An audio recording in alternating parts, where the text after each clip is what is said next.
Hello and welcome to Rough Cut Film Review.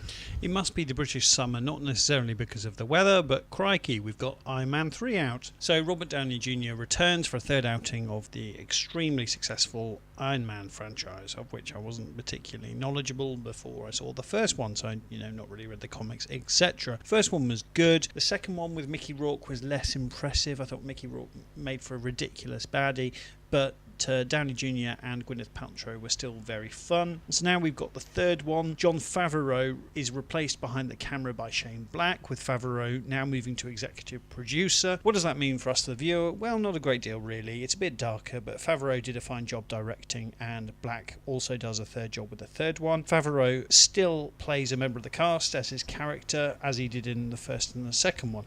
We have a subtle but not entirely insignificant change in that War Machine, which is Don Cheadle's Iron Man-like character, is renamed Iron Patriot. That's his iron suit. It's now emblazoned with the American flag, essentially, and it acts as a sort of counterpoint to Tony Stark's quibbing cheekiness. Don Cheadle is the straight man there. He does a very fine job. One of the things I always liked about Iron Man, other than the great casting and fun scripts, was the fact that, and spoiler alert here, Stark announces to the world at the end of the first one that he is Iron Man. So they do away with that silliness you'll often get in Spider-Man, Superman, Batman, where the character has to pretend to be someone that they're not. So for example, Bruce Wayne coming up with excuses as to why he's disappearing. It just gets a little bit silly, and in that respect I appreciate the fact Iron Man has just done away with that nonsense altogether. Iron Man 3, so we've got Robert Downey Jr., Gwyneth Paltrow, Don Cheadle, Guy Pearce, Rebecca Hall, Paul Bettany and Sir Ben Kingsley. So what's new in 3 other than those tiny little additions? Well, Tony Stark is not sleeping at all well. He's suffering anxiety attacks. He is worried he can't protect those that matter most to him, and that is primarily Pepper Potts. He's having nightmares, and there's the spectre of the Mandarin, the new and sillily named baddie. Sir Ben Kingsley plays the Mandarin and does his best sort of Abraham Lincoln or George Washington impression as this slightly strange, sinister terrorist character. But Tony Stark, in doing all this, is showing a rather more neurotic side to Pepper Potts, and actually all this is pushing her away slightly. Where Iron Man has been really successful in the past for me has been in the level of superficial fun. It really genuinely is fun, so it mixes likeable actors, snappy scripts and real popcorn spitting action to be a really decent summer blockbuster package. The concern I have here is that the third one takes a rather darker tone to 1 or 2. I know 2 was a bit darker than 1, but essentially we have the Mandarin character committing terrorist attacks and what could be misunderstood to be sort of a jihad against America. There are terrorist bombings there, messages to the president. There's very much the sort of spectre of Osama bin Laden, and I'm not entirely sure this is an appropriate way to present this package. I really, in the summer blockbuster, I'm not sure it's appropriate mixing reality with this ridiculous fun character. So essentially the Mandarin early doors commits a terrorist attack. The American press, instead of going to the Pentagon or some such, they pester Stark, and one chap basically says, when is something going to kill this guy? Talking about the Mandarin. That leads Stark to send a message of come and get me to the Mandarin. There's no Pentagon, it's just you and me, so there we go. This is the jumping off point for some investigating on Stark's point of view to find the Mandarin, and then there's lots of exciting action and very cool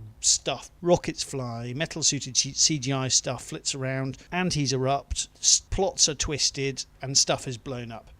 My favourite scene in the film actually is this, presumably you could call it a barrel of monkeys. It's, without giving too much away, it's really fun, it's really exciting and thoroughly ridiculous in a really good way, so watch out for that, but to be fair it's very difficult to miss. It's worth mentioning that the bad guy is less Bane and more Mr. Freeze in this, and it makes very little sense. His motivations, his plan, his powers, even for a comic book, they're stretching credibility. I didn't think that when watching the intergalactic army invading in Avengers Assemble, but I'm thinking it here, you just think, what? Really? But having said that, it is all good fun. If you're after a summer blockbuster with more charm than most, albeit one which is slightly misguided, especially its nonsensical ending, then this will fit the bill. Although to be fair, it's pretty nonsensical throughout, but the end I just, what? Oh, and apparently there was a version released in China which had a special tacked on Chinese ending with a couple of adverts, apparently one for milk. So there we are, that's Iron Man 3. I'm Chris Thomas, kind regards.